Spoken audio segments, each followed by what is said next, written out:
Olá, seja muito bem-vinda, seja muito bem-vindo. Eu sou o Mikael, esse aqui é o Sobre o Escrito e hoje a gente vai falar sobre Do Amor e Outros Demônios, esse livro de Gabriel Garcia Marques.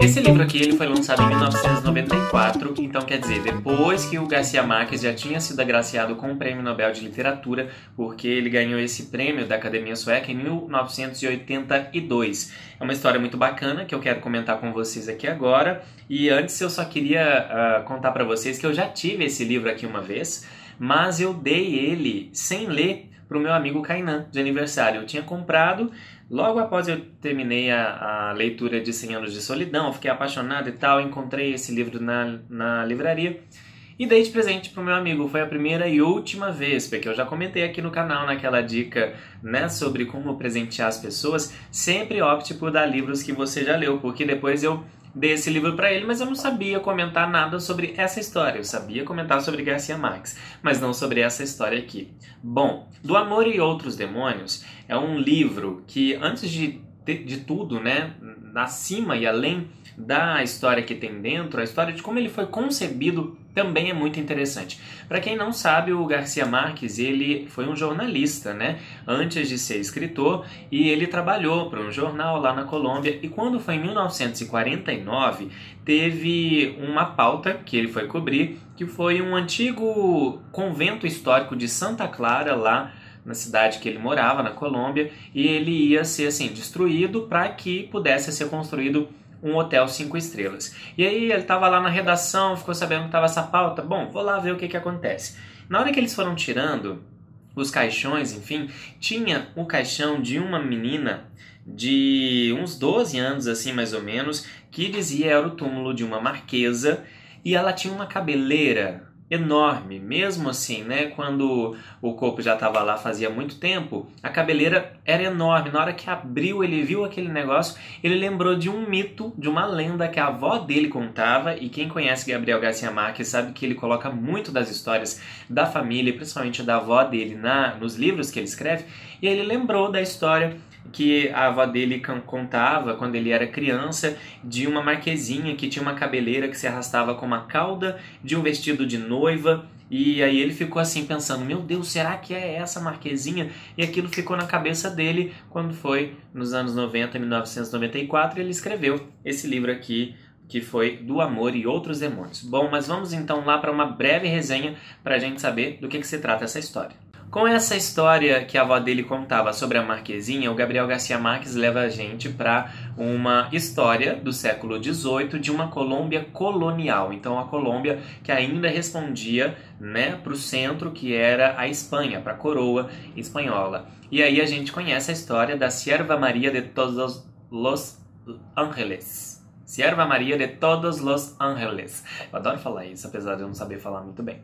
Mas enfim, a Sierva María, ela é filha de um marquês lá dessa cidade, né, da colônia espanhola ali, né, da colônia da Colômbia. Ela é filha de um marquês e de uma marquesa que não ligam para ela. Ela tem mais ou menos uns 12 anos de idade e ela foi criada desde criança junto aos escravos. Então tinha uma mulher que ela cuidava dela o tempo inteiro. O nome dessa mulher, inclusive, que ela era também uma Dominga de Adviento. Era uma escrava que cuidou da Sierva María desde criança, e ela também cuidava da casa desse marquês, né? Da casa grande, enfim, e ela morava lá na senzala com os escravos. Só que nessa história aqui, quando começa, a Dominga de Adviento, ela já morreu. E aí a Sierva María ficou meio assim, sabe, sem saber o que faz, para onde ela vai, enfim. Como ela cresceu junto aos escravos, a Sierva María, ela sabe falar língua iorubá, outras línguas africanas também. Ela tem uma ligação muito forte com a cultura africana, que era muito diferente e distante para as pessoas que compravam esses escravos e que mantinham esses escravos nas propriedades, né? Então ninguém entendia muito bem, mas a Sierva María cresceu lá dentro. Ela usava colares de orixás e também de outras coisas, de divindades africanas e tudo mais. Uma vez ela estava andando lá numa feira que tinha naquele lugar que ela morava lá nessa colônia, e ela foi mordida por um cão. que tinha raiva. E naquela época, uma pessoa, né, não tinha, obviamente, as vacinas e tal, morria-se de raiva muito fácil em pouco tempo. E aí, ela foi mordida por um cachorro, mentiu pro pai e pra mãe, porque pro pai e pra mãe, os marqueses, ela mentia horrores, sabe?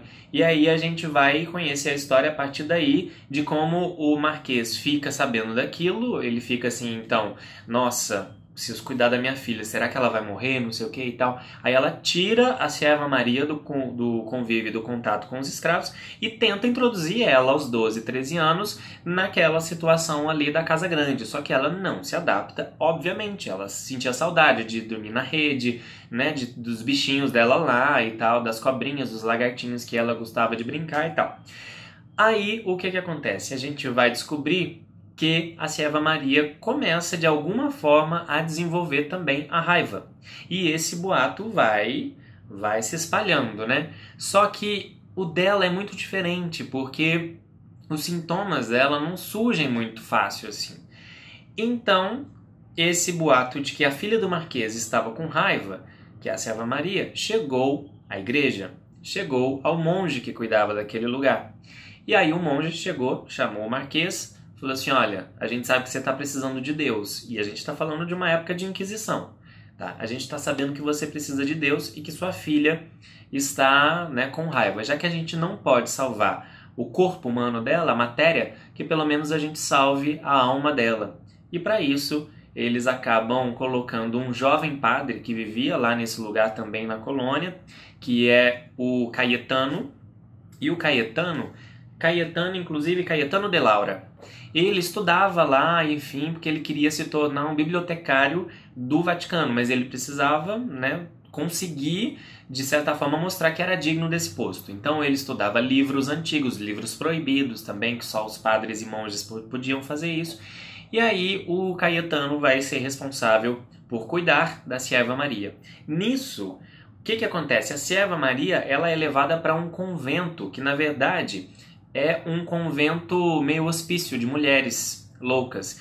Então ela é posta em contato, que esse convento barra hospício é cuidado pelas freiras, então ela é posta em contato com mulheres loucas, porque as pessoas começam a achar que ela tem demônios dentro dela, e aquilo vai ficando na cabeça dela. Uma menina com 12 anos tem um demônio dentro, porque o demônio às vezes se manifesta de formas muito diferentes, inclusive como na forma de uma raiva, né, passada por um cachorro que estava com a boca cheia de espuma, enfim. E aí tem-se essa configuração da Serva Maria, possuída por demônios, trancada dentro de um hospício barra convento, sendo exorcizada pelo Caetano de Laura. Só que o que acontece? O Caetano de Laura, ele se apaixona pela Serva Maria. E aí tem todo um desenrolar disso que eu vou comentar com vocês daqui a pouco. Mas a história é essa. Algumas ressonâncias pessoais que essa história trouxe para mim. A mais forte dela foi lembrar da minha infância, de quando eu achava que tudo era sobrenatural. Tudo tinha alguma coisa assim, muito exótica, eu não entendia, então eu achava que tinha alguma coisa de mágica, de feitiçaria nisso. Por quê? A Serva Maria, como eu falei, ela fala a língua dos negros escravos com quem ela cresceu, né? E os brancos não conheciam essas línguas, então quando ela começava a falar na língua que para ela era a coisa mais natural inclusive que o espanhol, as pessoas achavam que ela estava possuída. E aí o que acontecia? Coisas na natureza, coisas do dia a dia, então teve assim um eclipse, ou então uma chuva muito forte, ou então uma revoada de pássaros, tudo as pessoas achavam que tinha a ver com a Serva Maria. Então era assim, né? Eles começavam a achar que era ela quem produzia aquelas coisas, que era a Serva Maria que produzia um eclipse, né? Pensa só. E aí eu comecei a lembrar de quando eu era criança e eu achava que essas coisas também, né, com aquele olhar de sobrenatural, assim. E aí eu tentei, durante o tempo que eu estava fazendo a leitura aqui do Amor e Outros Demônios, esse livro do Gabriel Garcia Marques, eu tentei também abrir o meu olhar para ver as coisas ao meu redor assim de uma forma quase sobrenatural, sabe? Não que eu acredite, claro, mas criar histórias através das coisas que estavam acontecendo comigo, e foi um exercício muito bacana.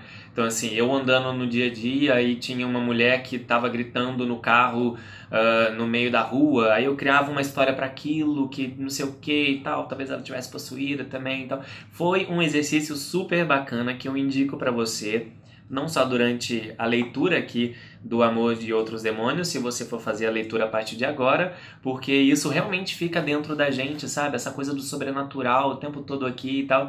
E a gente está falando de uma época do século XVIII, que as coisas realmente, mesmo as coisas mais básicas e científicas e físicas, elas tinham uma coisa assim, né, muito forte da igreja, que era um pecado, ou então que era um castigo de Deus. Então as pessoas tinham muito isso dentro de si.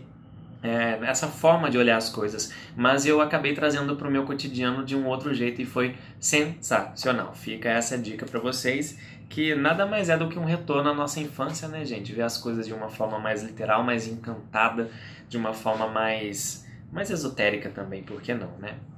Bom, agora eu vou começar uma breve discussão aqui com quem já leu Do Amor e Outros Demônios, porque tem uma coisa aqui muito encrespada pra gente comentar, mas eu não quero dar spoiler pra você que não leu ainda e se importa com isso. Se esse for o seu caso, eu agradeço muito sua presença aqui no canal, a gente se vê em outros vídeos, tá bom? Beijo! Bom, gente, eu demorei faz semanas já, que eu terminei a leitura desse livro aqui e eu demorei muito para fazer esse vídeo, porque eu tinha que digerir uma grande questão aqui dentro, que eu acho que vai ser muito pior quando eu ler Lolita, Nabokov, que é uma obra muito forte e muito importante também da literatura mundial, eu ainda vou ler, mas aqui, como a gente está vendo uma história do Gabriel Garcia Marques, e Gabriel Garcia Marques sabe falar de quê? Sabe falar de solidão, sabe falar de desejo e fala muito bem como ninguém sobre amor, né? Só que o amor aqui nessa história, ele vem na forma do relacionamento do padre Cayetano de Laura com a Sierva Maria de Todos los Ángeles. A Sierva Maria, depois que ela estava lá no convento, né? Aí ela começou a receber as visitas regulares do padre Cayetano. E ali o padre foi se apaixonando por ela. Minto! O padre, ele se apaixona pela Sierva Maria antes de conhecer ela. Porque antes de conhecer, quando ele só ficou sabendo que ia ser designado para ir lá e tentar exorcizar, curar e salvar a alma da Sierva Maria, ele teve um sonho com a Sierva Maria, né? Ele estava assim, com ela numa janela, ela olhando a neve da Espanha, enfim, e depois olhava para ele. E aí, quando ele conhece a Sierva Maria pela primeira vez, ela conta desse sonho para ele. Nisso ali, ele já vai começando a ficar tentado, ele descobre uma passagem secreta para esse convento assim muito antiga e ele começa a visitar a Sierva Maria e os dois criam um relacionamento sexual, amoroso, afetivo. Estamos falando de um adulto, que era o padre Cayetano, com a Sierva Maria, de 12 anos. O que eu consegui nesse tempo, nessas semanas que eu parei e falei, não, eu vou dar uma digerida primeiro antes de fazer o livro. Eu cheguei à conclusão que a gente não pode ser hipócrita, porque está falando de uma história do século XVIII, de uma colônia muito opressora, com uma sociedade muito opressora que foi, e também de uma colonização opressora, que a gente sabe como foi a colonização espanhola na América Latina. E aí a gente não pode ser hipócrita de imaginar que isso não acontecia, infelizmente, né? E uma vez que eu vi alguém falando sobre Lolita, que tem uma coisa assim, né, que pelo menos alguns desejos mais macabros dos homens, humanidade, né, se concretizem em literatura e em arte para não se concretizar na vida real. Enfim, é o que eu espero. A gente não pode ser hipócrita também de pensar que isso não acontecia, infelizmente, naquela época, e infelizmente acontece até hoje, né? No entanto, eu fiquei incomodado com o Garcia Marques, que ele romantizou isso, sabe? Ele foi muito estranho, ele não trouxe... Estava conversando com um amigo meu, o Paulo, que, né, como assim, esses caras que a gente gosta muito, eu gosto muito do Garcia Marques, mas eles acabam escrevendo coisas que são controversas num nível muito estranho, né? E aí, assim, tem dois jeitos. Um, que é você escrever sobre essas coisas com um tom de crítica, e não escrever com um tom de crítica, né? Só escrever assim, quase romantizar. E eu senti que o Garcia Marques, ele romantizou e não criticou aqui. Porém, eu também imagino que o que ele quis dizer, e olha que, gente, eu fiz muitos esforços para interpretar, sabe? Para criar interpretações aqui. Eu também imagino que ele quis mostrar assim, uma menina de 12 anos, /13, inocente, não conhecia nada da vida, tinha acabado de perder a ama dela, a mãe dela de verdade, que foi a Dominga de Adviento. Ela é mordida por um cão e começa todo mundo falar que ela tá endemoniada. Todo mundo tá com demônio dentro do corpo, tá com demônio, tá com demônio, tá com demônio. E ela é uma criança. E ela vai, enfim. Eu acho que o Garcia Marques, ele quis mostrar assim também pra gente, em muitas partes aqui, toda vez que alguém ia falar com a Sierva Maria, e ela não falava muito, mas as primeiras respostas dela era: quem é você? Ela não falava quem ela era, ela falava: eu tenho um demônio no corpo, entendeu? Aquilo foi na cabeça dela de um jeito tão gigante que ela acreditou também que ela tinha um demônio no corpo e que todas as ações dela tinham relação com o demônio do corpo dela, entendeu? Também tem um pouco disso. E eu também penso assim, que se a gente for pensar na crítica, se o Garcia Marques pôde colocar essa situação em tom de crítica, eu acho que seria também uma crítica no sentido de não ser hipócrita e não dizer que a sexualidade surge no ser humano aos 18 anos. Infelizmente, né? Ou felizmente também, não sei. A gente sabe que é isso que acontece. De não olhar também criança, adolescente, criança, a questão do Freud é muito controversa também, causa muita polêmica por isso, né? Ele vai dizer que lá o bebê, na fase infantil, lá nem sabe falar, mas já tem uma fase de sexualização ali da boca, do ânus, enfim, aquela coisa toda. Eu acho que pode ter caminhado por aí, mas não tenho certeza e por isso quero também saber a opinião de vocês.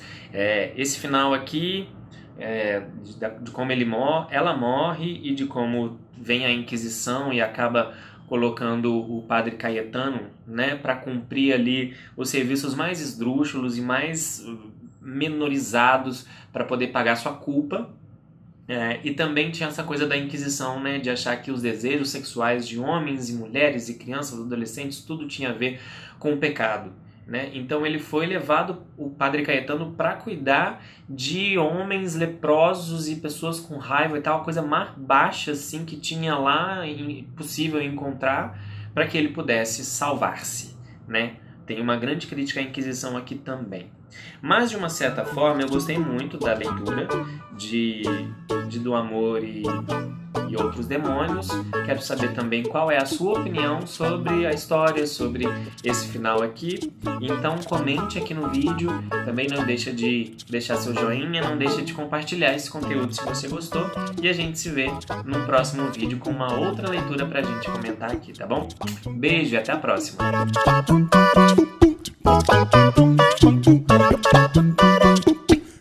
Logo após eu tinha acabado de... que eu cheguei a ter esse livro aqui uma vez. Logo após eu terminei de ler o século XVIII para contar a história da Sierva Maria de Todos los Ángeles. Não sei nem falar. Sierva Maria de Todos los Ángeles.